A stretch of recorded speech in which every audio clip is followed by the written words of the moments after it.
Bismillahirrahmanirrahim. Assalamualaikum warahmatullahi wabarakatuh. Alhamdulillahilladzi hadana li hadza wa ma kunna linahtadiya laula an hadana Allah.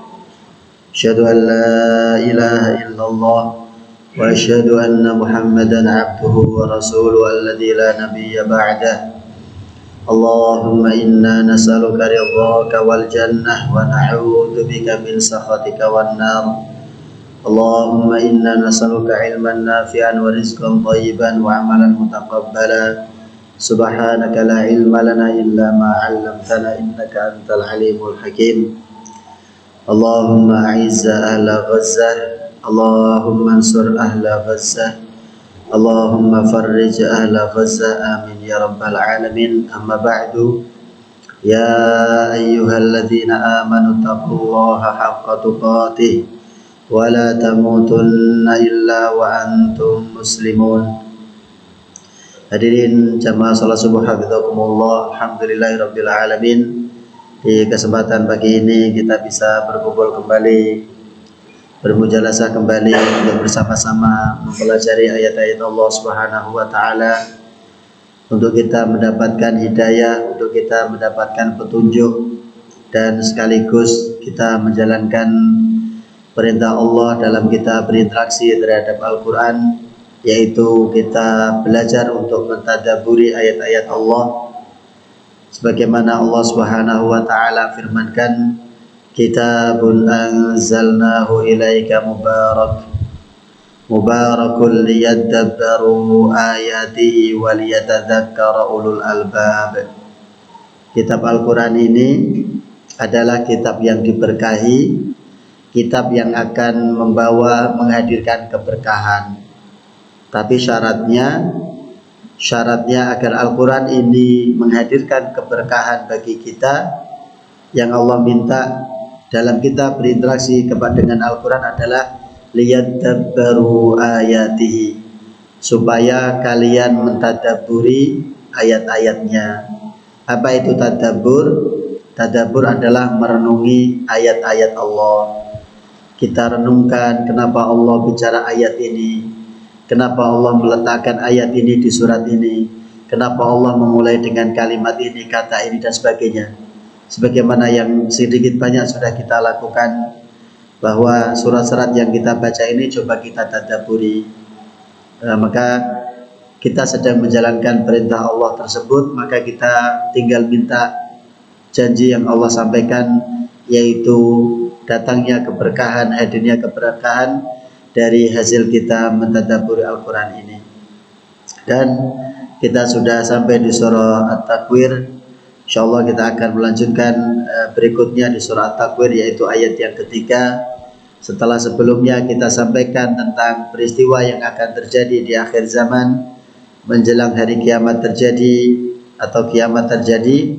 Yang pertama, peristiwa yang terjadi dengan matahari, idza syamsu kuwirat, apabila matahari digulung, apabila matahari dikumpulkan, digulung, seperti kita mengikatkan sorban di kepala kita, maka nanti matahari akan digulung, kurang lebih seperti itu, diikatkan satu kepada yang lain.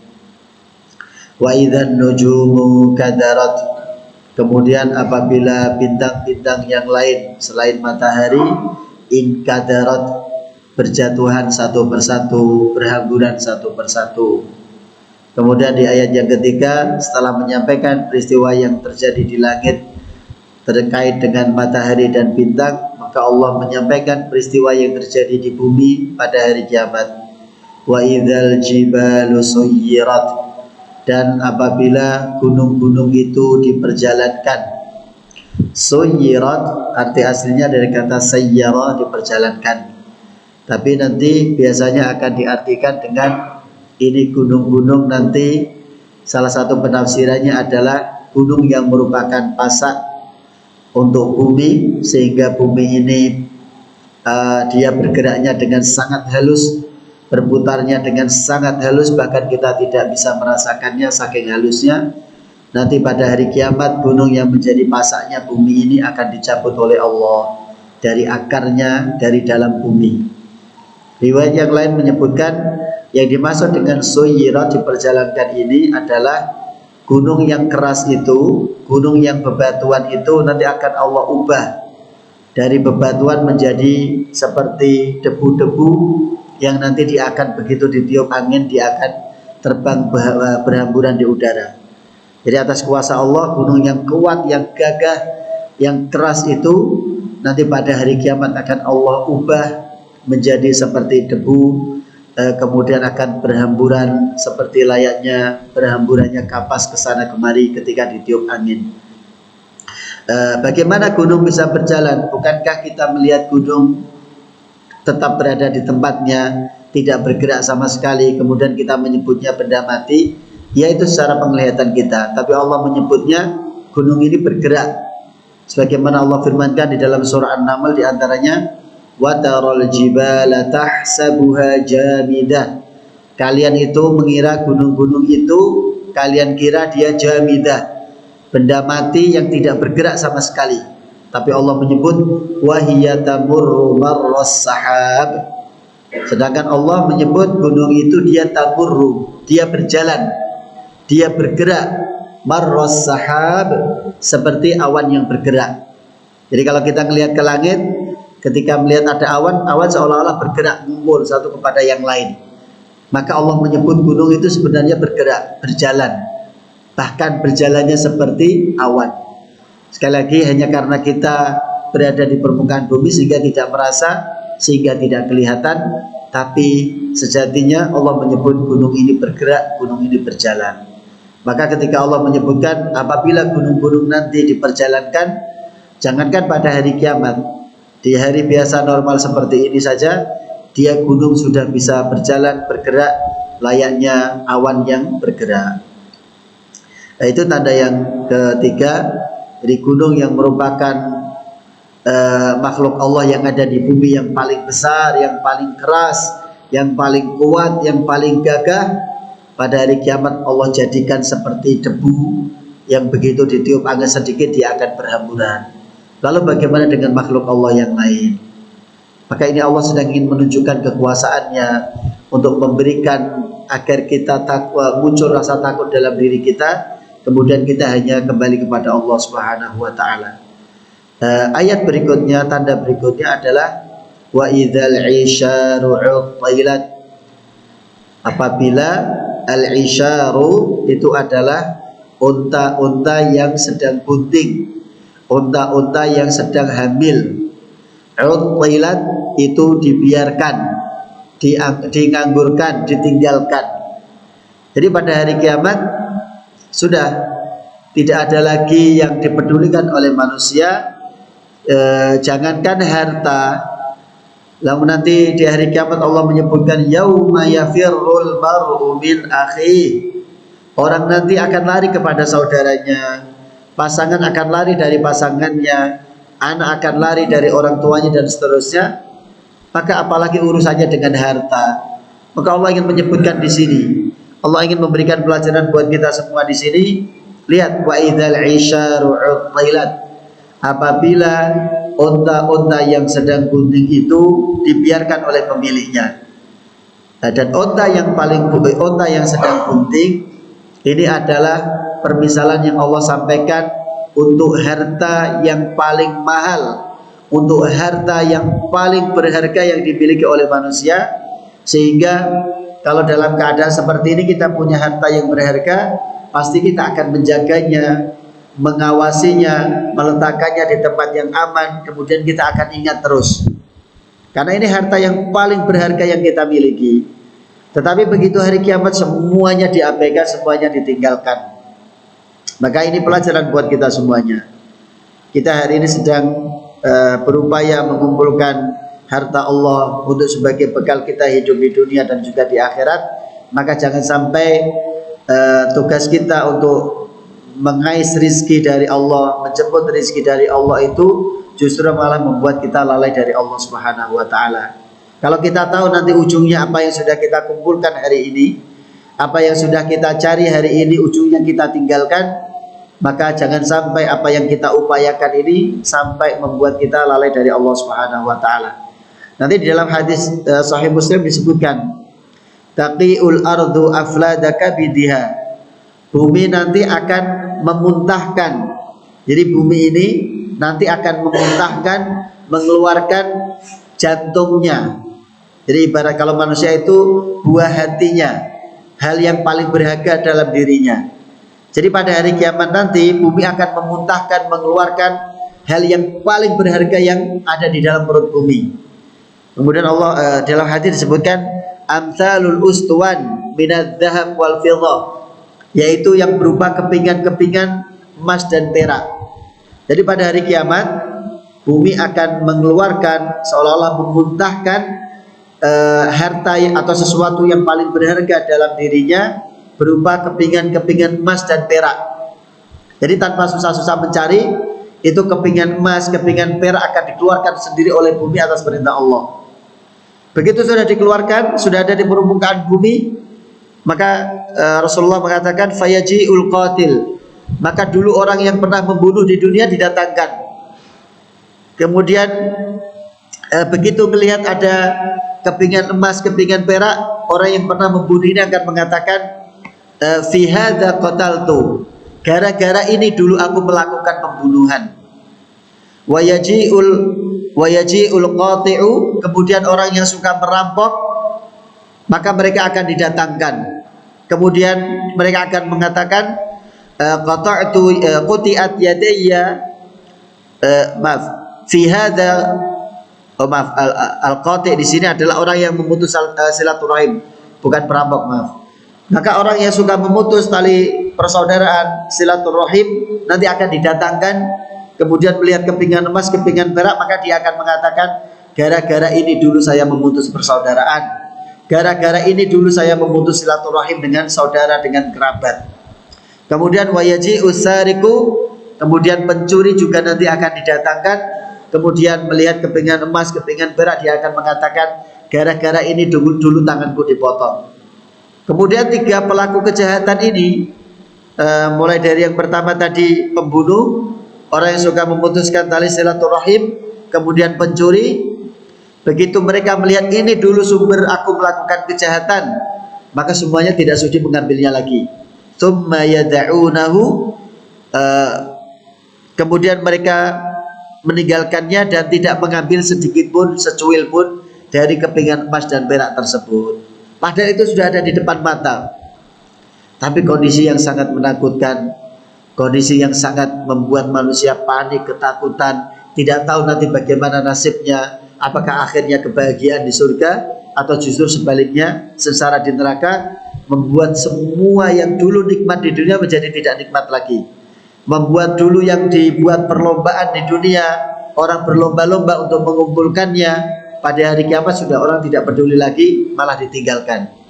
Jadi Allah Subhanahu wa taala menggunakan kata isyar untuk menunjukkan harta yang paling berharga yang dimiliki oleh orang, tetapi pada hari kiamat semuanya akan ditinggalkan, orang sudah tidak peduli lagi.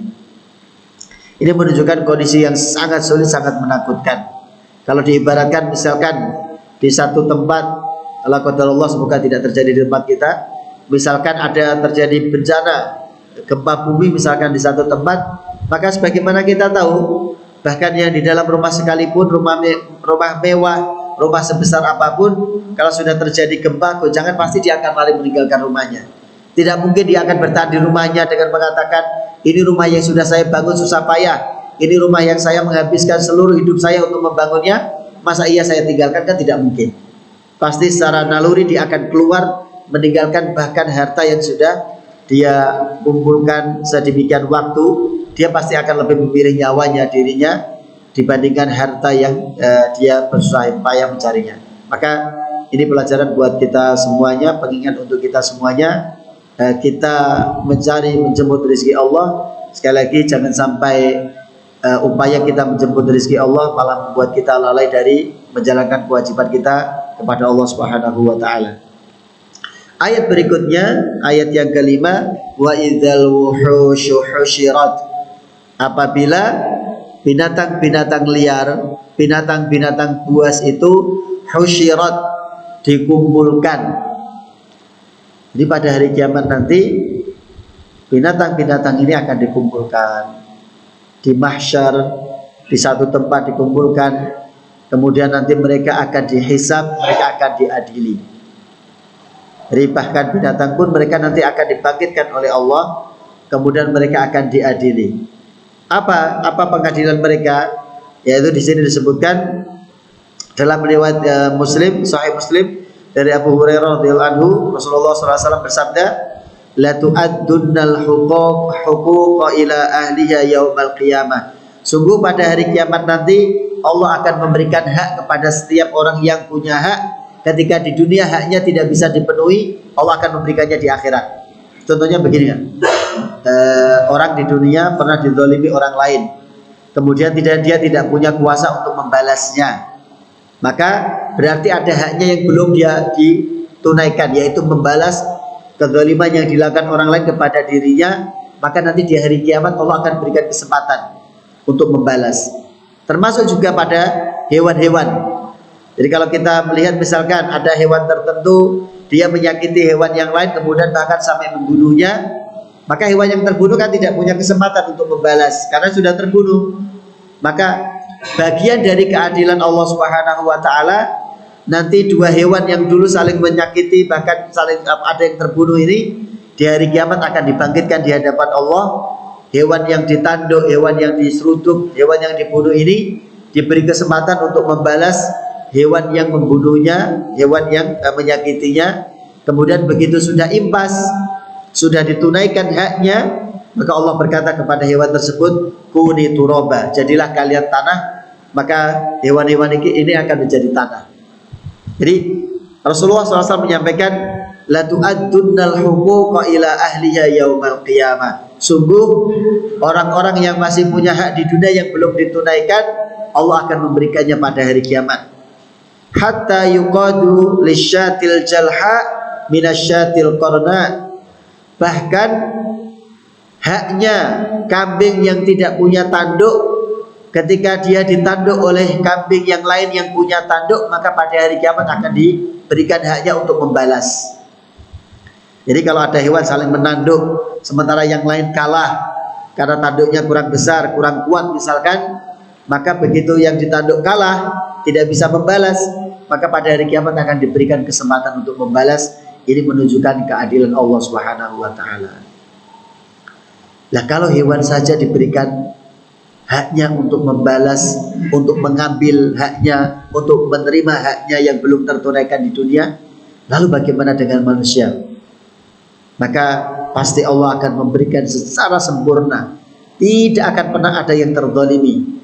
Semua haknya manusia yang tidak tertunaikan di dunia, Allah akan berikan nanti di akhirat.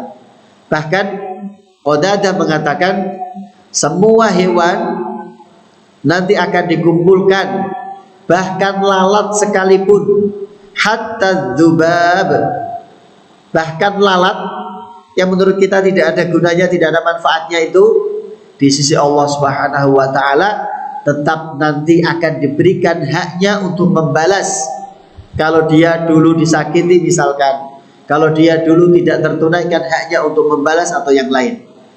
Bayangkan sampai lalat loh Allah perhatikan, sesuatu yang remeh, sesuatu yang kecil, tetap Allah akan berikan keadilan yang sempurna. Kalau dia ingin membalas, maka akan diberikan kesempatan untuk membalas. Maka ini lagi-lagi kita harus hati-hati, karena kezaliman sedikit sekecil apapun, kalau kita merasa hari ini pernah menzalimi seseorang, kemudian kita merasa aman, waliyadzubillah nanti di akhirat itu kita akan disuruh membayar apa yang sudah kita lakukan dari kezaliman yang kita lakukan. Maka setelah tahu ayat-ayat ini, tentu kita akan lebih berhati-hati lagi. Kalau semua hal diurusi oleh Allah, semua hal diberikan haknya oleh Allah, bahkan lalat yang seolah-olah tidak ada gunanya itu diberikan haknya oleh Allah, maka kita perlu untuk berhati-hati dalam bersikap, hati-hati dalam berucap. Ayat berikutnya, ayat yang ke-6, wa idzal biharu sujirat, dan apabila lautan-lautan itu dinyalakan. Jadi ada salah satu website kahel7.com yang ditulis oleh seorang insinyur yang beliau sangat konsen, sangat fokus tentang membahas membedah Al-Quran, dicari sisi ilmiah Al-Qurannya, dan beliau membahas tentang ayat wal bahril masyur ketika laut itu dinyalakan. Jadi laut itu menyala. Dan beliau menuliskan di dalam websitenya, semua samudra, semua lautan yang ada di dunia ini, di bawahnya, di dasar lautan itu ada gunung berapi yang masih aktif. Jadi lautan yang penuh dengan air itu, di bawahnya ternyata ada nyala api, yaitu ada gunung berapi. Dan beliau mengatakan hampir di seluruh lautan-lautan dalam samudra-samudra yang ada di dunia ini, di bagian dasarnya ada gunung berapi yang masih aktif. Dan beliau mengatakan, lihat bagaimana kekuasaan Allah Subhanahu wa Ta'ala. Air yang banyak, api yang ada di dalam gunung berapi yang ada di dasar lautan itu ternyata tidak bisa membuat air menjadi panas. Kalau ibaratnya kita nyalakan api, kemudian di atasnya kita beri tungku yang ada airnya, kan airnya menjadi panas. Tapi lihat gunung berapi yang ada di lautan, sebesar apapun api yang ada di dalam dasar lautan itu tidak pernah bisa membuat airnya menjadi hangat. Nah, kalau airnya hangat, nanti ikannya seperti apa nasibnya? Maka lihat kekuasaan Allah kan. Jadi lihat kekuasaan Allah Subhanahu wa Ta'ala. Di bawah lautan ada gunung berapi, bukan api yang kecil, tapi gunung berapi yang aktif. Tapi gunung berapi yang aktif itu tidak pernah bisa membuat air lautan menjadi hangat, menjadi panas, apalagi mendidih, tidak bisa. Sebaliknya, air lautan yang buaya itu ternyata tidak pernah bisa memadamkan api yang ada di dalam gunung berapi itu. Kan ajaib. Jadi yang airnya tidak bisa memadamkan api yang dari gunung berapi tersebut tidak pernah bisa membuat airnya menjadi hangat. Tapi nanti di hari kiamat, Allah Subhanahu wa Ta'ala mengatakan Allah akan keluarkan itu api, sehingga lautan ini akan menjadi lautan api, dan itu nanti yang Allah jadikan sebagai tempat untuk orang-orang yang disiksa di neraka. Maka di salah satu penafsiran disebutkan lautan yang menjadi api itu akan digunakan sebagai minuman untuk para penduduk neraka. Semoga Allah Subhanahu wa Ta'ala menjaga kita semuanya dari api neraka, amin ya rabbal alamin. Jadi itu bagian dari tanda kiamat. Kalau hari ini gunung-gunung berapi itu ada, aktif, menyala, dan tidak bisa mengubah keadaan air lautan tersebut, nanti pada hari kiamat Allah akan jadikan api-api yang ada di gunung tersebut akan memenuhi lautan, sehingga nanti semuanya menyala, sebagaimana ayat ini mengatakan apabila air lautan-lautan itu dinyalakan. Ayat berikutnya, ayat yang ke-7, Allah Subhanahu wa Ta'ala berfirman, wa idzan nufusu zuwijat, dan apabila jiwa-jiwa itu, roh-roh itu zuwijat, digabungkan, dipertemukan. Zuwijat kalau bahasa kita dekatkan atau digabungkan. Jadi pada hari kiamat nanti jiwa-jiwa ini akan dipertemukan dengan yang semisalnya, dikelompokkan dengan yang sejenisnya. Di dalam hadis juga nanti disebutkan, atau ini riwayat dari Umar bin Khattab radhiyallahu anhu tentang penafsiran ayat wa idzan nufusu zuwijat. Beliau ditanya tentang ayat itu, maka beliau mengatakan yuqranur rajulus salihu ma'ar rajulis salih fil jannah.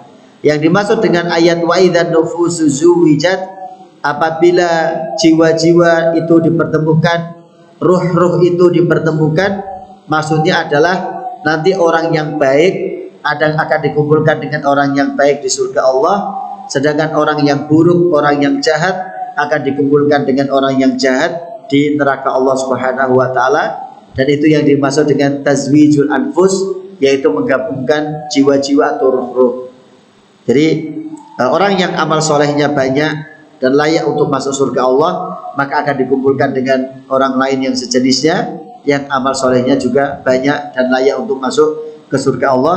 Sebaliknya yang amal buruknya lebih banyak dan menjadi ahli neraka akan dikumpulkan dengan yang semisalnya.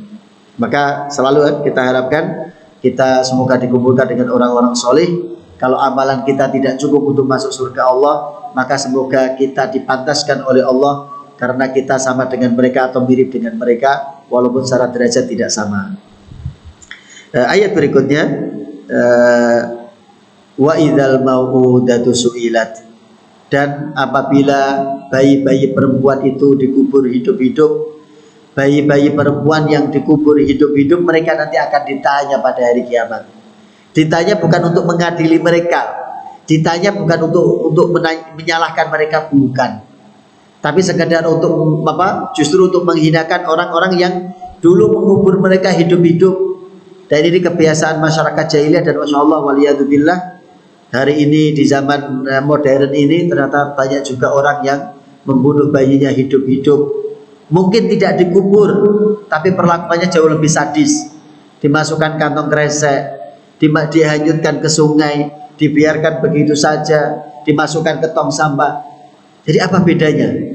Nah, kalau dulu masih mending, jahat tapi masih mending lah. Tapi tetap jahat memang, tapi mending. Mendingnya gini, ketika anak-anak perempuan mereka yang di sebagian kabilah Arab ini, bahwa anak perempuan itu bikin masalah, membebani keluarga, bahkan tidak jarang nanti akan bikin malu, maka di sebagian kabilah ini memilih untuk mengubur hidup-hidup anak perempuan mereka, karena buat mereka anak perempuan ini menyusahkan. Diajak bekerja tidak bisa, diajak berperang tidak bisa menghasilkan uang, malah makan uang, makan harta. Maka buat mereka ini beban, maka lebih baik mereka disingkirkan.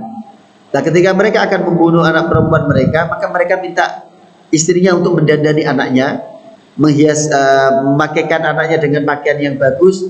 Kemudian nanti mereka akan dibawa ke tanah lapang yang ada galiannya. Kemudian anaknya disuruh melihat, nak coba lihat lihat di dalam itu. Nanti mereka akan didorong dari belakang. Nah, jadi itu hanya sebagian kabilah Arab saja. Jadi sementara sebagian yang lain mereka menganggap itu perbuatan yang buruk. Bahkan nanti ada orang yang sengaja. Jadi di sini disebutkan nanti kakeknya Faruzdak, beliau seorang penyair yang sangat terkenal. Jadi So'ah bin Najiyah, beliau ini kaya raya, memang kaya raya. Kemudian kalau beliau tahu nanti akan ada anak atau ada keluarga yang melahirkan anak perempuan, dan beliau nanti akan mencari informasi, ternyata ada niat dari keluarga itu akan membunuh anak perempuannya, maka So'ah ini dia akan datang kepada keluarga itu, kemudian membeli anak perempuannya yang tadi akan diniatkan dikubur, dia beli kemudian dibebaskan biar tidak jadi dikubur. Jadi di satu sisi ada sebagian kabilah Arab di masa jahiliyah yang mereka melakukan pembunuhan terhadap anak perempuan mereka dalam keadaan hidup-hidup, dikubur hidup-hidup. Tapi di sisi lain ada orang-orang yang memang masih punya kemanusiaan yang baik, yang normal. Mereka tidak suka melihat anak-anak itu dikubur hidup-hidup, maka dengan hartanya dia gunakan untuk menyelamatkan anak-anak perempuan itu. Bahkan sampai disebutkan nanti dia pernah membeli sampai ratusan bayi, ratusan anak perempuan untuk diselamatkan, biar tidak dibunuh oleh keluarganya. Jadi nanti mereka akan ditanya. Ini salah satu riwayatnya. Ini sebelum masuk Islam. Jadi Umar bin Khattab radhiyallahu anhu mengatakan, Ja'a Qais bin Asim At-Tamimi. Qais bin Asim At-Tamimi, dia datang kepada Rasulullah SAW dan mengatakan, Inni wa'adtu thamana banatin li fil jahiliyah. Bayangkan, Pak. Qais ini datang kepada Rasulullah kemudian mengatakan, ya Rasulullah, dulu aku pernah melakukan kesalahan besar. Aku pernah mengubur hidup-hidup anak perempuanku sebanyak 8 anak. Jadi ya, bayang, Pak, 8 anak loh, Pak, dikubur hidup-hidup, dan kuburnya masih anak-anak lagi. Jadi itu Masya Allah. Kemudian dia datang, itu di masa jahiliyah, dia datang kepada Rasul ingin membersihkan dirinya. Maka dia mengatakan, ya Rasulullah, dulu aku pernah mengubur hidup-hidup 8 anak perempuanku di masa jahiliyah. Maka Nabi SAW mengatakan, A'tik an kulli wahida raqabah. Kalau begitu tebuslah setiap anak yang kamu kubur hidup-hidup itu, tebuslah dengan memerdekakan seorang budak. Kemudian Qais ini mengatakan, ya Rasulullah, aku ini pemilik unta yang sangat banyak. Maka kemudian Rasulullah mengatakan, kalau begitu hadiahkan setiap anak yang kamu bunuh itu, sebagai gantinya kamu tebus dengan menghadiahkan seekor unta untuk disedekahkan, untuk dibuat sebagai hadiah, sebagai tebusan setiap anak yang kamu bunuh. Pertama, ini dilakukan di masa jahiliyah. Dosa apapun yang dilakukan di masa sebelum Islam, ketika seseorang sudah masuk Islam, Allah akan menghapusnya. Al-Islamu yajubu ma qablahu, Islam akan menghapus dosa-dosa sebelumnya. Maka dosa sebesar membunuh anak perempuan hidup-hidup, ketika seseorang itu sudah masuk Islam, maka dosa itu akan diampuni. Tapi Qais tetap merasa bersalah, merasa dihantui dengan kesalahan yang dilakukan di masa jahiliyah itu. Dia ingin menebusnya agar dia tidak merasa bersalah lagi. Maka Rasulullah memberikan solusi. Yang pertama, kalau kamu bisa, merdekakan budak untuk setiap anak yang kamu bunuh, yang kamu kubur itu. Kalau kamu mengubur 8, maka kamu memerdekakan 8 budak. Atau kalau kamu punya banyak onta, maka hadiahkan 1 onta untuk setiap bayi yang kamu kubur. Nah, setiap bayi yang dibunuh hidup-hidup ini nanti akan diberikan haknya. Walaupun tidak disuruh membalas, tapi minimal kalau ditanya kan enak. Ya, dulu kamu disakiti karena apa? Dulu kamu kok dibunuh karena apa, nak? Jadi bukan untuk dia membalas, bukan diadili juga, bukan, tapi sekedar ditanya. Kalau untuk si bayi yang dikubur ini untuk memberikan kenyamanan. Oh, ternyata saya dulu mengalami hal yang tidak baik ini, oleh Allah diperhatikan. Bukti perhatian Allah adalah saya ditanya, dosa apa yang kamu lakukan sehingga kamu dulu dikubur hidup-hidup. Nah, maka kemudian sebaliknya untuk mereka yang melakukan penguburan bayi hidup-hidup itu, Allah ingin menghinakan mereka. Jadi untuk bayi yang dikubur hidup-hidup diberikan keadilannya, haknya untuk diperhatikan oleh Allah, walaupun saat itu dia masih anak-anak, masih bayi. Untuk yang mengubur hidup-hidup, Allah ingin menghinakan mereka, mengingatkan mereka dengan dosanya, kemudian nanti akan ditimpakan akibatnya. Ini mungkin yang bisa disampaikan. Insya Allah akan kita lanjutkan ayat berikutnya, masih tentang lanjutan peristiwa-peristiwa yang terjadi di hari kiamat. Karena sebagaimana sudah kita sampaikan di awal, setidaknya Allah menyebutkan sebanyak 12 peristiwa yang terjadi di hari kiamat nanti. Wallahu a'lam bishawab. Semoga ada manfaatnya. Kita cukupkan dengan doa kafaratul majid. Alhamdulillah.